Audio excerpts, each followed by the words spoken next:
Rebecca, I have an email from a patron who wants to describe for us what her therapist was doing. And I've done episodes like this before in which I had one episode in which I titled Stupid Shit That Therapists Do or something. And so this, I think I'm going to probably title it More Stupid Shit That Therapists Do.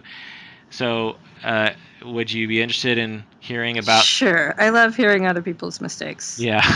All right. Well, Someday, just don't have an episode called Stupid Shit Rebecca Has Done. Yeah.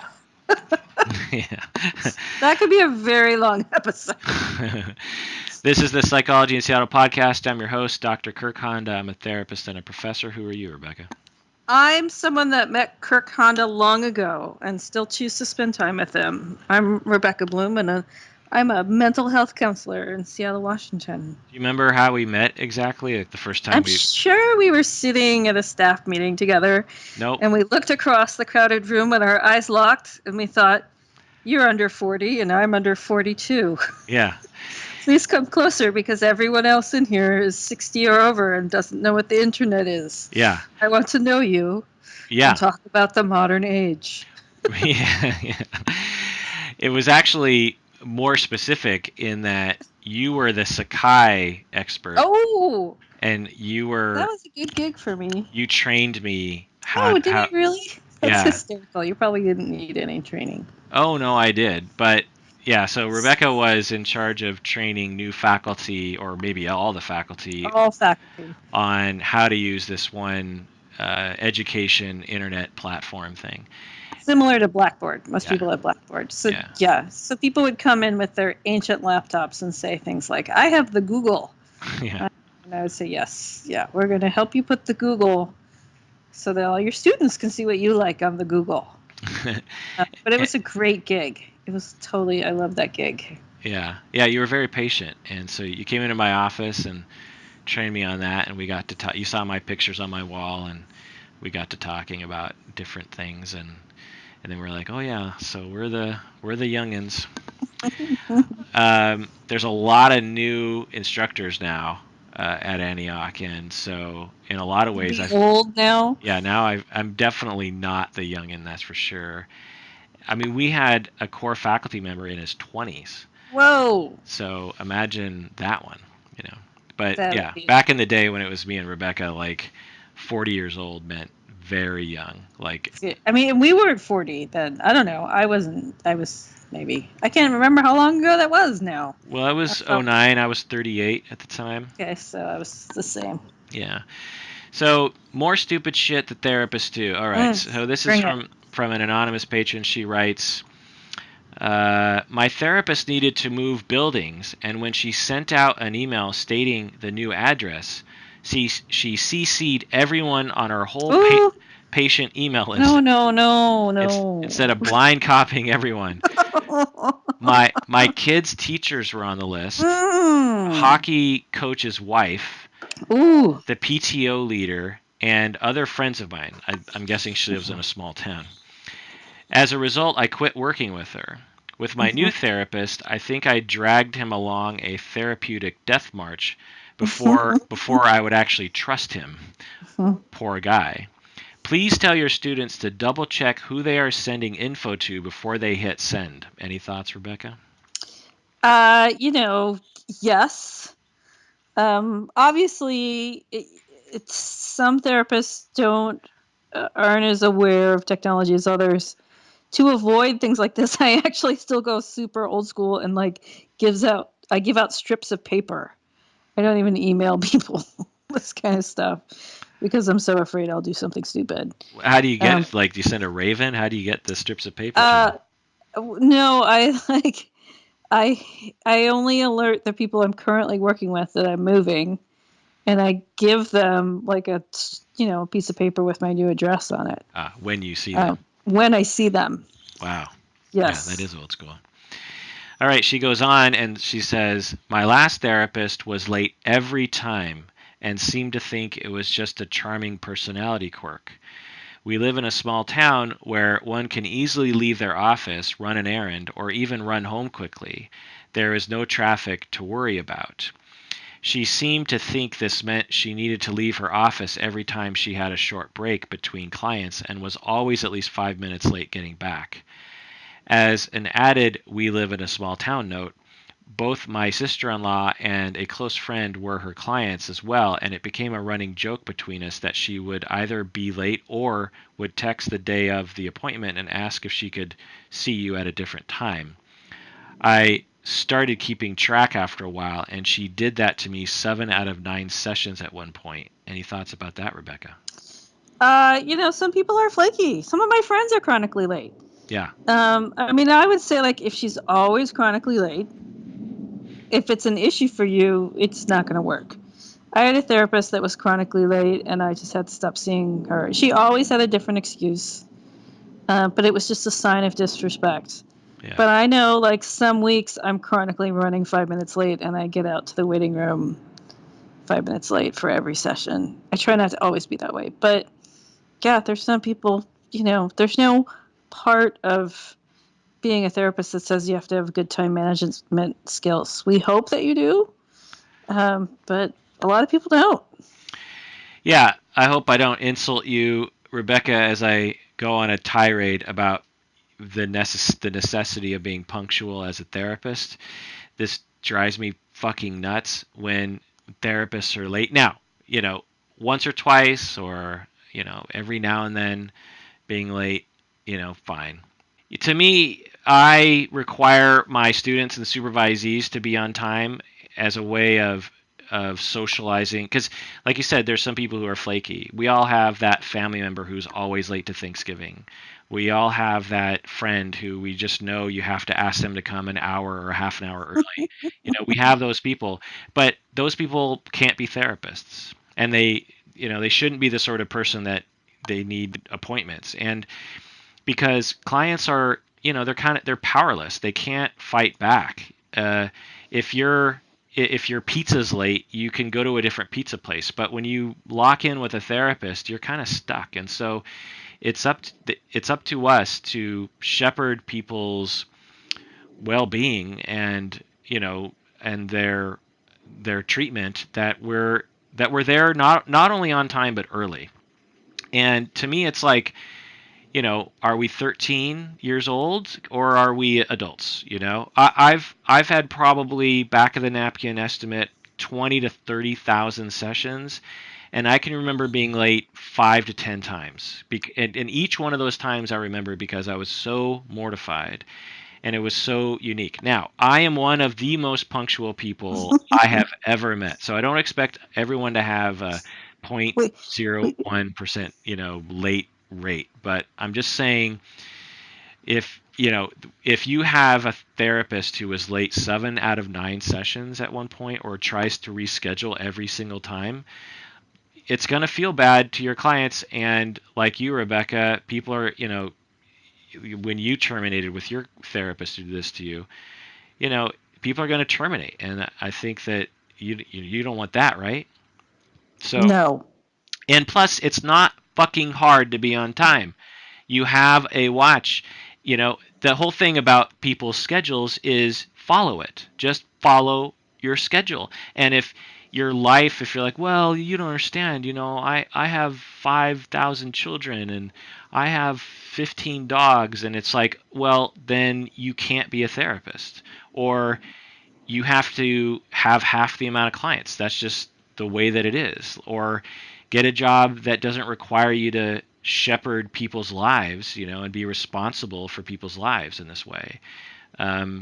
So, that's what I have to say about that. Now, I have actually managed to break flaky people of their flakiness. Ooh, how do you do that? I become extremely scary as an instructor and a supervisor with them. I will call them out. Like I had a student this quarter actually who came to class late the first day. Oh, Decky. Yeah, and there's always one, and so I just calmly said, "Oh, so you're late?" And she says, "Yep." And she seemed totally fine with it. Now, I don't know what's going through her mind, but I'm just saying from my perspective, she wasn't like there's a number of different reactions I'll get from students who are late. Some will be like, "Oh my God, I'm so sorry. It'll never happen again." And then I can tell, "Oh, they're like me. They hate being late, and they are really they're going to be extra careful in the future with me because they already feel bad." I mean, like one time for me, in a similar note, my phone went off when I was a student in class, and I was so mortified that I was, triple checking my phone from then on out. And so now this student walked in, and although I like her as a student, she just kind of looked at me and she's like, "Yep, late." And I was like, "So what's going on?" And and normally students don't expect an instructor in the middle of class to just ask you like, "So why were you late?" And I just asked her nicely, "So what happened?" She's like, "Oh, well, my job ends at a certain amount of time, and so that only gives me a certain amount of time to get here."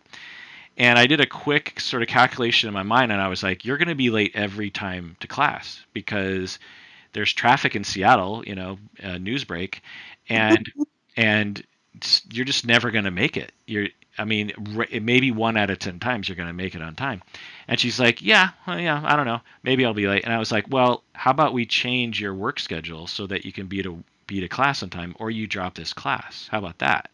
And she was like, "Oh, okay," and then she's been on time every single time now. So now there's a number of different things happening in that interaction. I'm not letting a late student just be late, right? And also, all those other students are watching me, you know, talk to this person. And then I proceed to have a little speech about how therapists can't be late. And if you're the sort of person that's always on time, then you don't need to change anything. But if you're the sort of person that's late occasionally, you got to stop that because your clients depend on you and you can't be that way anymore. So I am very militant about being on time. And again, what I tell people is being on time doesn't mean being on time. It means being here early. Yeah. Because there's always parking problems or, you know, traffic problems or bathroom problems or something. And because some people think like, well, I was in the building on time, but I had to go to the bathroom and I had to make some copies, and so that's why I'm late. And I'm like, you're still late. You know what I mean? Like, I don't understand some people's mindset. They just have this very squishy mindset when it comes to appointment times. And if we lived in the sort of culture or society where it didn't really matter, but then maybe it'd be fine. But clients show up on time and they're paying for a service, and it just feels crappy when your therapist doesn't have at least the common courtesy to value that appointment time. And it taps into many people's abandonment issues. Right. Which is that the adults in their lives didn't show up for them when they were kids. And then now their therapist is playing that same game. Right. Yeah. Right. Exactly. And as I said earlier, because it taps into that transference, a lot of clients will feel like they have no power and they can't speak up against it because they're reenacting that dynamic with their parents. And so you're basically re-traumatizing some of these people. You know what I mean? Anyway, so let's take a break, and when we get back, we'll continue. There's more stupid shit. More stupidity. Oh, I'm so excited.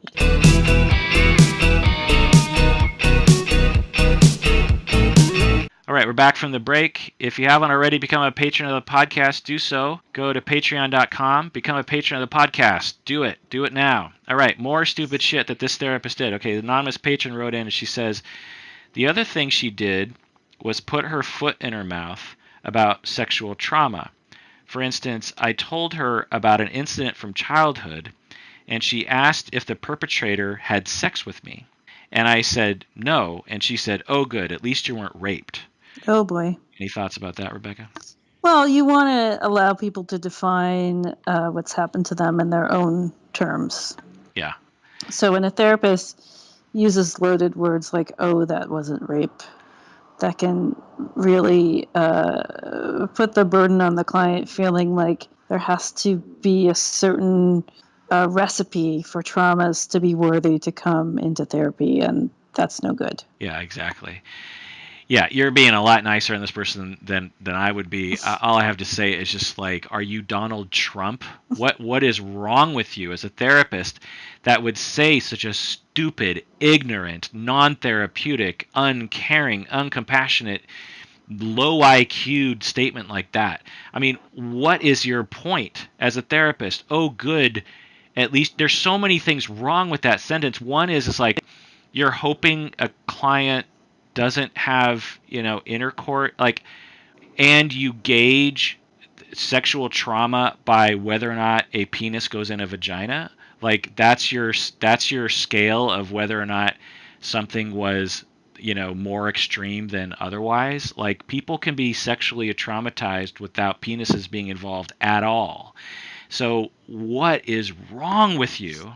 I mean, okay, going on. Anonymous. Just imagine that rant goes on for another 5 minutes, but we can just move on. Yeah. I've learned long ago that I just need to snip those rants in the bud because there's just no sense. All right, anonymous patron goes on. Then later, when I talked about a sexual assault from a while ago, she said, "I hope you didn't drink. Oh no, I hope you don't drink like that anymore." Oh. Then she quickly backpedaled. That should have been my clue to run for the hills, but I stayed. The final straw was a few months ago.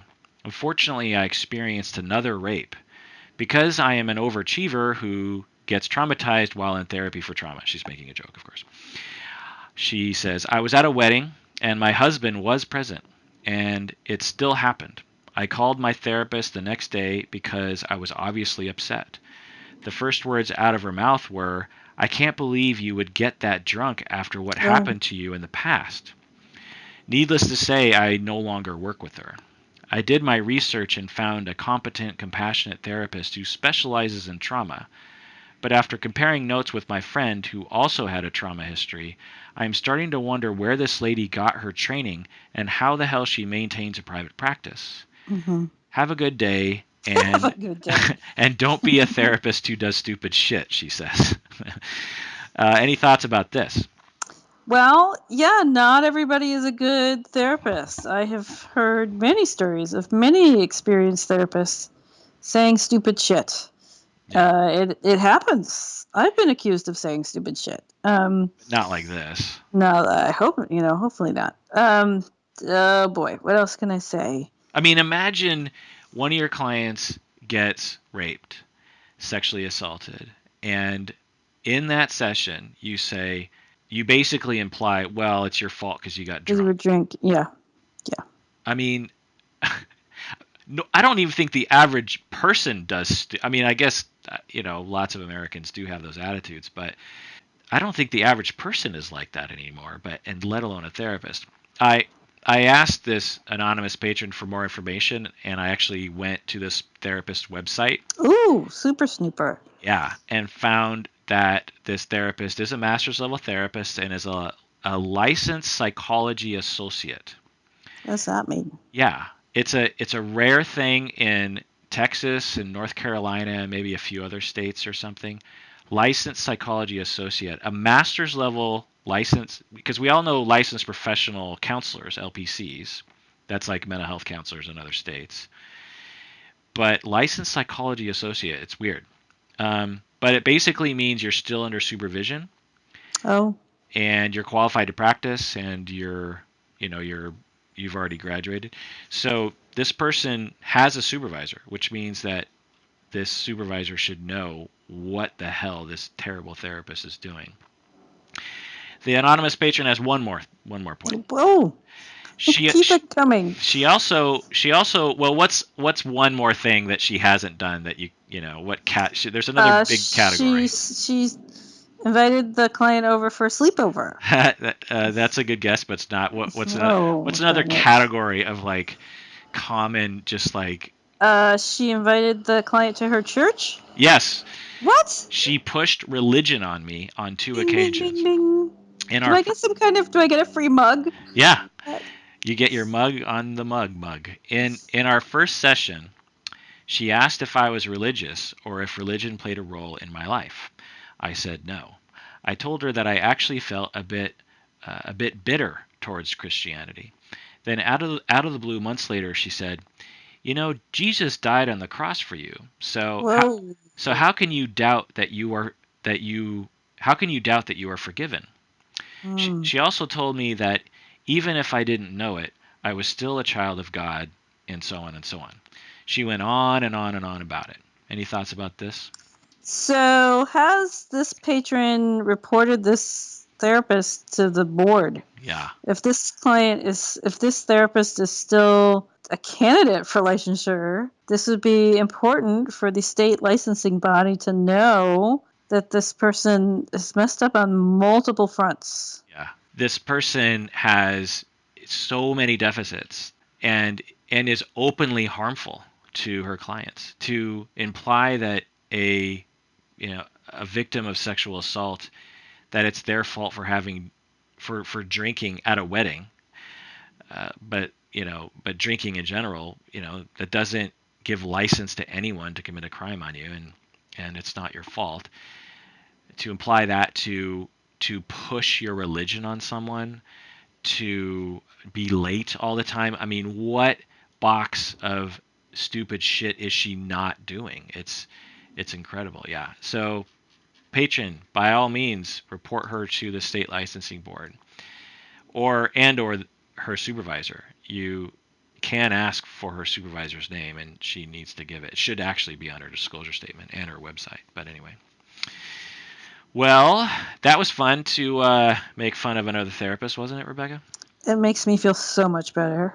It's also slightly depressing to realize that these sorts of things are happening, Doesn't it feel depressing? And I think I've gotten into a pattern of being a little bit late, and I'm going to stop that pattern. I was like, oh man, Rebecca's late. I didn't think she was. I'm usually not late. I will say there's been some extenuating circumstances, and well, how many are we talking about? Lately, the problem is that I also manage the space that I work in. Yeah. And so I have two hats on when I'm there. Yeah. And that's a problem. Yeah. That's all I'll say. Yeah. Are we talking every session or like? No. Like maybe once or twice a week, I'm like less than 5 minutes late. Oh, but on the scale of things, pretty light. I thought you were saying like every session in a day. No. Oh, okay. But there are those weeks. I mean, I've heard this from other people. Like sometimes you're just 5 minutes behind all day, and that's just what happens. Yeah. I mean, again, 5 minutes, and you get an extra 5 minutes. Probably most clients aren't going to pull their hair out about that. But I know therapists, people will complain about their therapist being half an hour late. And, no. I have one colleague of mine whose therapist lives upstairs, so her office is downstairs, and so she comes into the office and can hear her therapist walking around upstairs. And then one time, a number of times actually, like a handful of times, the therapist just forgot, but the client could hear her walking around upstairs, and like I think one time even the therapist walked downstairs and was like, "Oh, you're here. What are you doing?" And my colleague is like, "We have a therapy appointment right now." And she's like, "Oh, well, I'm sorry." And it's just like, it really challenges my punctual Asianness to hear these kinds of stories. Well, that does it for that episode of more stupid shit that therapists do. Thanks for joining us out there. Please do not do stupid shit if you're a therapist. And if you're a client and you experience stupid shit, by all means, talk to them about it and or their supervisor and or their licensing board. And in those ways, please take care of yourself. Why should people take care of themselves, Rebecca? Boy, it's good for the environment. It's good for the environment. What does that mean? I don't know. Exactly? I don't know what it means. It's the only thing I could think of. You ask that question every time we do this, and sometimes I run out of things to say. So you're trying to always come up with something new and unique and poignant. And funny. And funny. Yeah. Well, That's that one quite possibly was the funniest one you've ever said because it doesn't make any sense. No, it was a success.